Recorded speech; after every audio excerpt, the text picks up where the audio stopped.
The world obsesses over Russia's economy.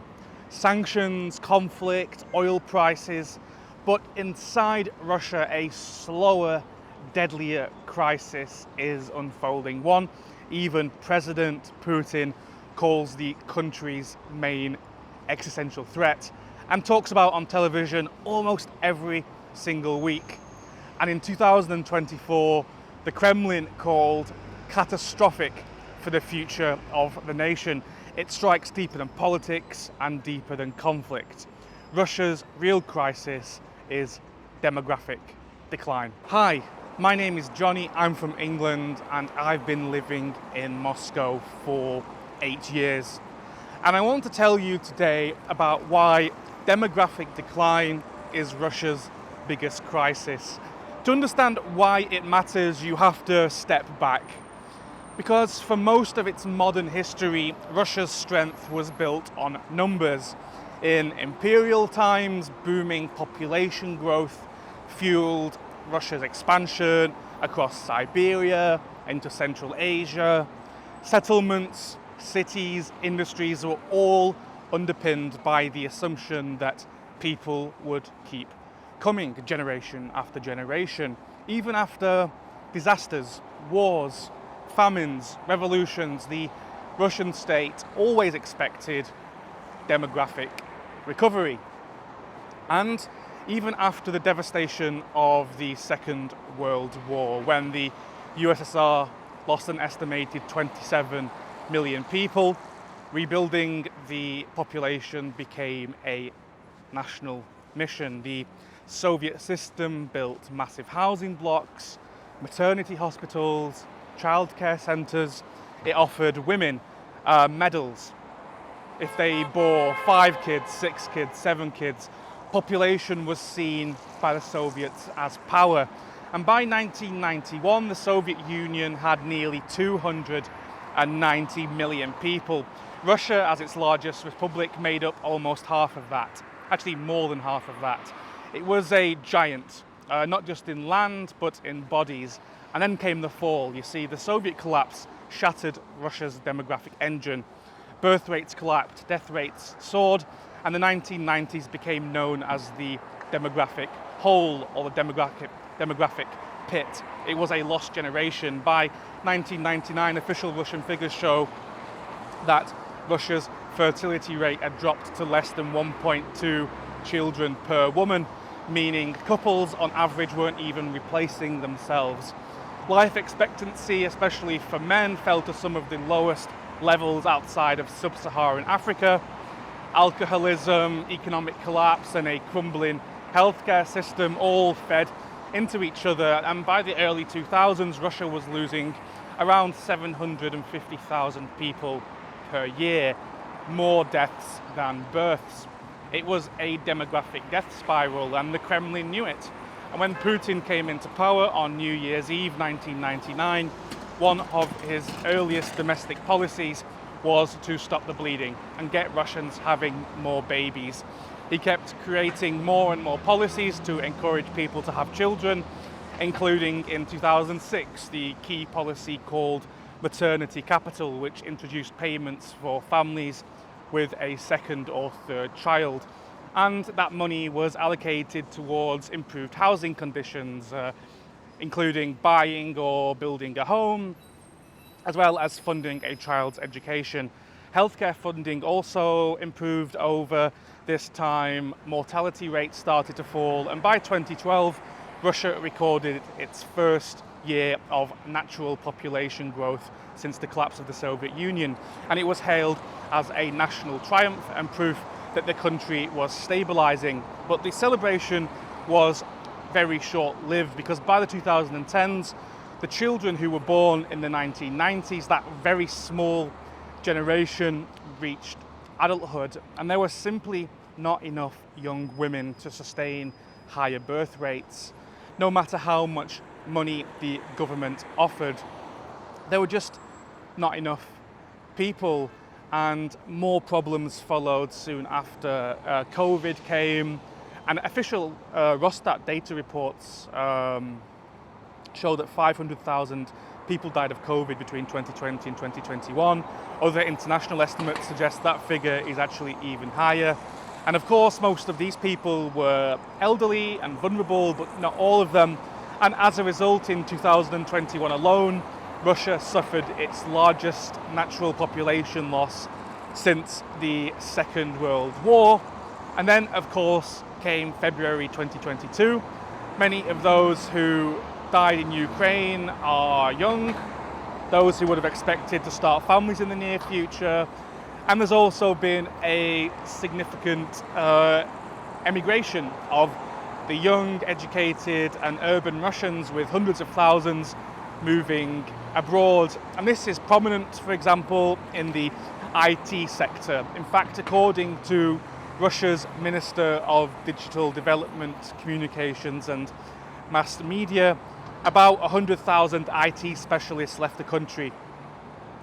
In 2024, according to Rosstat, Russia's birth rate has continued to plummet, and it could now be at its lowest level since the 18th century. And all this story, all of it, all this damage, it's cumulative, one blow after another. And this isn't my opinion, this is something Putin himself is repeating again and again and again. He is constantly talking about. So in this video, I'm going to dive a little bit deeper into the situation as it stands today and talk to you about Russia's demographic crisis. Just a quick note, if you're enjoying this content, please consider becoming a paid member of my channel by clicking on the join button below. On YouTube, anything even slightly positive about Russia gets demonetized and buried by the algorithm, so your support is absolutely vital to keep this channel going. Plus, you'll get early access to videos and exclusive content.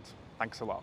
First, I want to talk about fertility, because Russia's fertility rate is around 1.4 children per woman. That's according to official government data. In Moscow and St. Petersburg, it falls closer to 1.2, which is far below the replacement rate of 2. In rural areas and among ethnic minorities, especially in regions like Chechnya and Dagestan and parts of Siberia, birth rates are quite a bit higher, but not enough to lift the national average. In fact, even in those regions, the long-term trend is downward too. It's just at a slower pace. The children of the 1990s, like me, are now in their late 20s or their early 30s. Many are having fewer children or none at all. Financial insecurity, housing shortages and unstable work all contribute to the fact that even if people want to have kids, whether that's for personal reasons or patriotic reasons, many simply cannot justify it when daily life already feels so risky. Next is aging, because the median age in Russia today is around 40.5 years old, and by 2050 the UN projects that it could rise to 47 or even 50. And this mirrors the pattern in places like Japan and Western Europe, but there's a key difference here in Russia, and that's life expectancy, because according to official figures in Russia, the average Russian man today can expect to live to around 67 or 68 years old, which is far below the OECD average. And in smaller towns and in rural areas, life expectancy is even lower than that. For women, actually, life expectancy is about a decade higher, giving Russia one of the biggest gaps between male and female life expectancy in the world. And that's because of high rates of alcoholism, smoking, untreated disease and accidents, which keep male life expectancy stubbornly low. Then another problem is the labour force. In the early 2000s, Russia had about 90 million working age adults. Today that's closer to 83 million, and by 2040 that could fall below 70 million, and that's already having real consequences today. Small factories are closing because they can't find enough workers. Regional clinics are shutting down because there's no young doctors who want to move to rural areas to replace the retirees. And there are agricultural towns where the only remaining population today are elderly women and government workers. There are entire regions of Russia, especially in the Far East and the Arctic North, that are quietly hollowing out. And a lot of that is because of internal migration. Migration into Moscow and St. Petersburg keeps those cities young and it keeps them thriving, but it also drains smaller towns even faster. Other cities like Novosibirsk and Kazan and Krasnodar are growing too, but the gravitational pull of Moscow and Petersburg still dominates. It affects the military as well, don't forget. Russia's traditional model of mass mobilization relies very heavily on there being millions of young men, and that pool is shrinking. Estimates from the Ministry of Defense suggest that by 2030, the number of 18-year-old men in Russia available for conscription could be 30% lower than in 2020.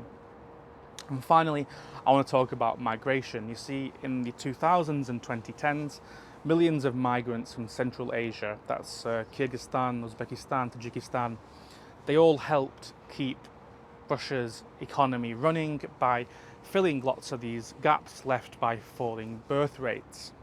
And migration, of course, continues today, but it's no longer at a scale that can offset all these internal losses. And to maintain a strong labour force, Russia would need a lot more migrants. And that today is, of course, especially politically sensitive. There are nationalist politicians who frame migration as a threat to cultural identity. Meanwhile, the economy depends on it. Without migrant workers, sectors like construction, logistics, and retail would struggle to function. Putin himself has spoken about this himself, of course. He has pushed companies to invest in automation to reduce the need for low-skilled migrant labour, while at the same time stressing that Russia still needs to attract workers from abroad. At the same time, educated young Russians continue to leave the country in search of opportunities abroad, which just adds to the overall economic pressure. But of course, this is not just a Russia story, this is actually a global one. Across the world, there are many countries that are shrinking too. If we talk about Japan, for example, Japan's population peaked in 2010 and it's been falling ever since. South Korea's fertility rate has collapsed to just 0.72 children per woman. That's half of what it is in Russia. It's the lowest recorded anywhere on the planet. In Europe, the pattern is similar. In Italy, Spain, Germany, they're all aging, they're all shrinking. Even in the United States, where birth rates were historically higher, fertility has now fallen below replacement level. So what we're seeing is something completely new, not just in Russian history, but in human history. Because for thousands of years, the great fear on this planet was overpopulation. Too many mouths to feed, too little land to go around. And today, in much of the developed world, that fear has completely reversed. Countries are grappling with a future of fewer workers, fewer taxpayers, and more retirees than ever needing care. There are entire economic models that are built on the idea of constant growth, and they're being tested by the simple fact that there are fewer younger people coming up behind to help look after the pensioners. And this is not only about economics, actually, it cuts deeper, because shrinking populations change everything from military power to cultural identity, from housing markets to political systems. And many societies around the planet are already struggling with this basic question. How do you maintain optimism, ambition, and innovation in a world where each new generation is smaller than the last. And Russia's story, Russia's situation fits into this broader story, but it also has its own specific challenges. Low life expectancy, uneven regional development, large distances, and the additional pressure of brain drain make Russia's demographic squeeze even sharper. And in some ways, Russia is maybe a preview of what much of the world could experience in the decades ahead. It's just happening faster here and, of course, under more difficult conditions. And the big question now is not just how to slow down or reverse these trends, but how to adapt to a world where demographic decline might be the new normal.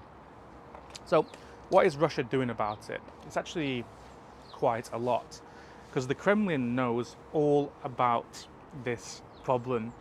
In fact, since the early 2020s, Russia has launched a brand new wave of pro-natalist policies aimed at slowing demographic decline. That means bigger maternity payments, subsidised mortgages for families with 3 or more children, monthly child allowances that have been extended for second and third children, tax breaks for large families, expanded access to kindergartens and early childhood programs, special incentives for families willing to move from the likes of Moscow or St. Petersburg to struggling regions like the far eastern parts of Siberia, where depopulation is really hitting hardest. By international standards, Russia already does far more than most countries to support new young families. And alongside the financial measures, there's also a cultural campaign. In Russia, motherhood is not being framed just as a personal choice, but also as a patriotic duty. Billboards around the country feature smiling multi-child families with slogans urging Russians to have a third or fourth child for the benefit of the future of the nation. Reality shows and news segments celebrate mothers with 5, 6, 7 children as national heroes. Talk shows openly frame voluntary childlessness as selfish, short-sighted, or even a betrayal of society. And this messaging is everywhere, often subtle and sometimes not. Popular TV presenters regularly urge young people to marry early and start families.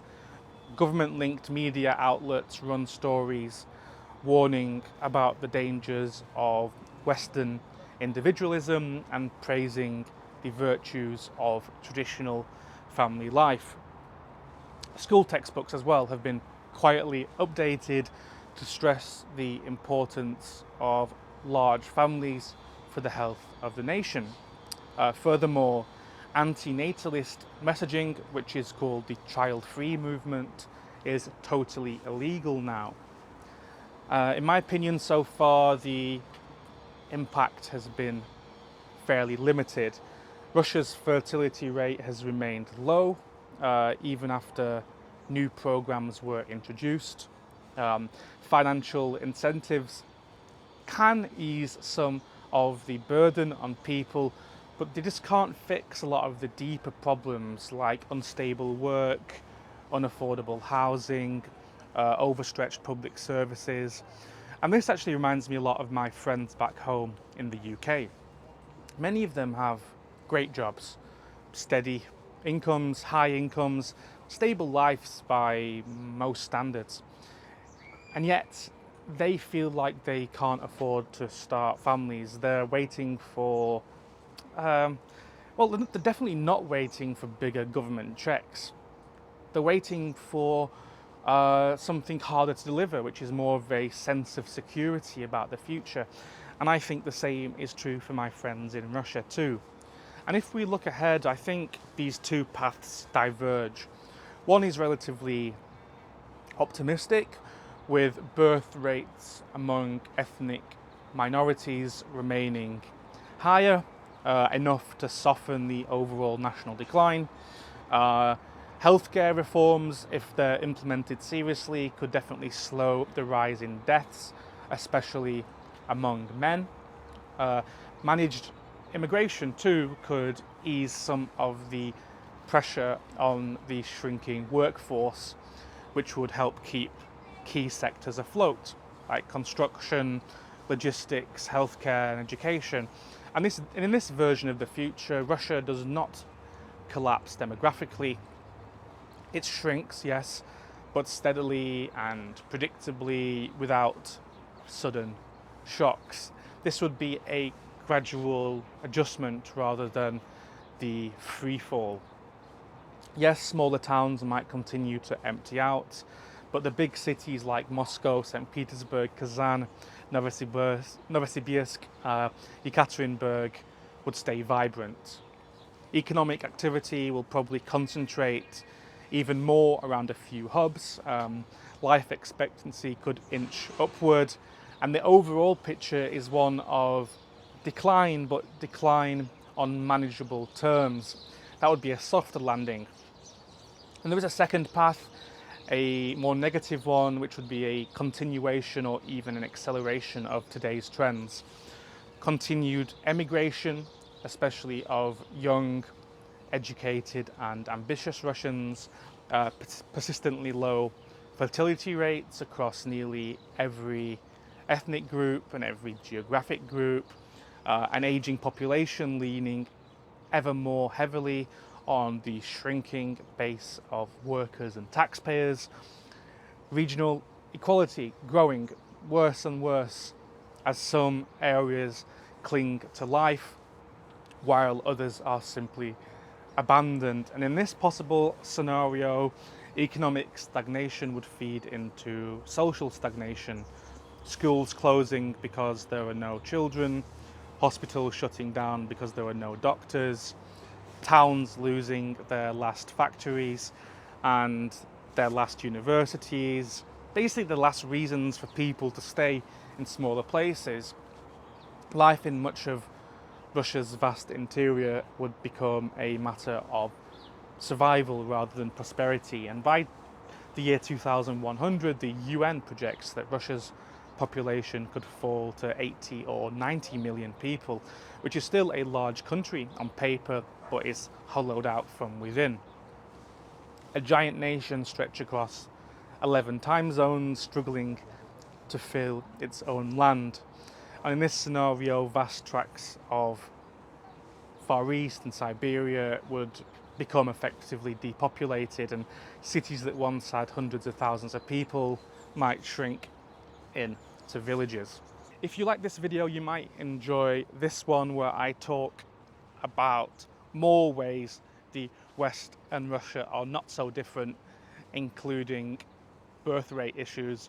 And if you really like this video, please sign up as a paid member of my channel, or consider sending me a one-time donation on Buy Me a Coffee.